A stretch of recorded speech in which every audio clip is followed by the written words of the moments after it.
I grew up with rocking chairs on front porches. I'm trying to turn it off. Grew up listening to other people tell stories. Stories weren't 6 to 8 minutes.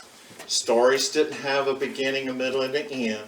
They were going, well, you know, I remember when I let that cage open and that tit hawk got out. And my cousin Roy got so mad at me and we ran all over the fields that day hunting for that tit hawk, and he'd move from tree to tree and he never would come and land on us so we could go put him back in the cage.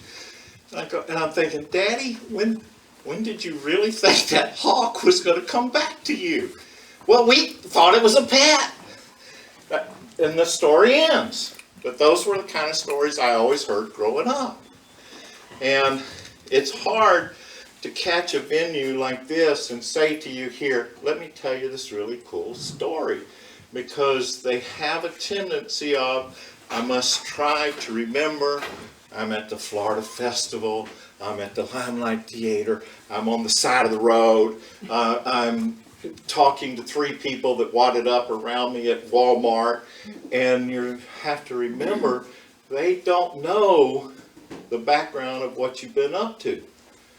One of the things I can tell you is, I wrote this most incredible thing. I wished I had the actual written down version of, I'm going home. I moved to Arizona when I was 19. It seemed like all of my life I could never afford to go on a vacation. So I moved instead. And at 19 I moved to the mountains of Arizona. What was the first thing I had a problem with? There wasn't no grits. I talked to him at the store. She goes, look, about once a month, my husband goes down to Phoenix and he buys supplies. And we'll see if we can get you some grits and bring it up here. I go back about 5 weeks later to the store, and I walked in and she goes, listen, I'm sorry. I'm really sorry, but we brought grits. They're gone. What do you mean they're gone? Where we lived was the backside of the White Mountains National Forest. The National Forest Rangers were from all over the United States, but mostly they were from Tennessee and Alabama and Georgia, and they weren't able to get grits, and they didn't realize they could just ask. They came, she said, one guy came in the store, spotted the grits, took it.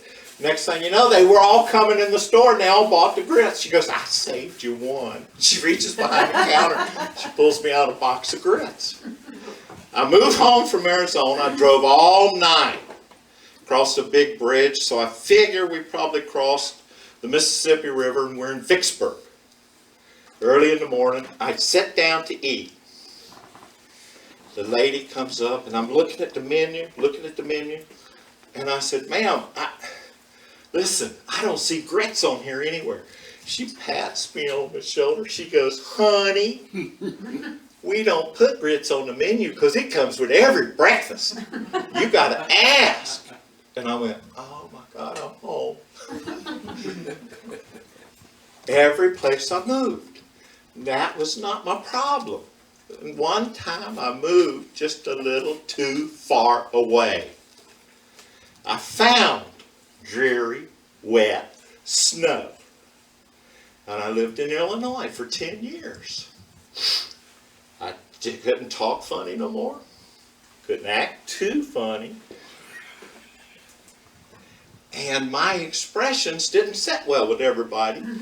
And I had to teach them that I knew as much or more about getting that snow off of that street than they did, since I had moved sand off of A1A more times than anybody can imagine when the wind would blow too hard. Changed routes from 16 hours to 11, all sorts of things. Now, I got close to retiring. The twitch was on. I needed to see the beaches and the sand. I needed to see the dirt roads and the pines. I needed to meet people that talked sort of funny, the kind you love and understand. I needed to be in my sweet Dixieland.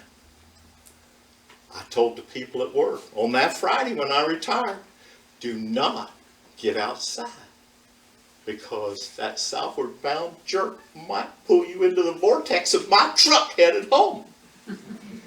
As I headed home, I hit the northern hills of Georgia. I felt like I was getting closer. I finally got off to get some gas. Man standing there talking to the lady. He goes, "Ma'am, how do you pronounce your town?" She goes, "Our town? Vienna." She purred. If any of you have been through it, it looks on the sign like it says Vienna. It's Vienna. I knew I was close to home. I got off of that interstate and I headed down those Georgia red clay roads, down through the pines, and I could hear the pines. They were singing to me, "Welcome home, welcome home, welcome home." Because I was headed for the beaches and the sand. I was headed to the dirt roads and pines. I was going where folks talk sort of funny, the kind you love and understand. I was going to my sweet Dixieland. Finally, I was there. I cruised in. I had crossed the Florida state line. Florida. 93,000 miles of roads. 30,000 named lakes. 11 million acres of pines. Any place you are in Florida, you're never more than 60 miles from a saltwater coast. 350 species of animals. 150 species of trees. Half of the known trees in the United States. Our mammal is the manatee. Florida. I finally made it. I got so upset, so worried, that the only corn I ever got was in a can. That people only boiled barbecue and then threw it on a grill and smeared some grease or something on it and called it barbecue. I came home. I came home where folks talk sort of fun, where barbecue is real, where cream corn is made by your aunt. And by the way, there are many friends you call aunt. Not just Aunt Bee. Aunt Hazel is no relation to me. But that's an Aunt Lacey, no relation to me. But it was respect of being here, of loving Florida and loving Dixieland. Now, how much time do we have? I think we maxed out at 8. Negative 2 minutes. I want to tell you about going down to the corner A&P, but that'll be another day because I found somebody that remembered the A&P. Stories from my dad, stories about my dad, stories that surround my dad, and how I grew up is part of your life and how you remember your world. I appreciate everybody that comes to Florida. 65% of the people who live in Florida were not born here. Thank you for coming. I've never had to pay state income tax. I did in Georgia, I did in Illinois, I did in Arizona, I did in Louisiana. I never had to pay it here. So thank you for coming, sharing your wealth, enjoying our wonderful environment. Disney World is fine. If you want to get off the road, I can show you parts of Florida that will take your breath away. Because I came home to my sweet Dixieland. Thank you.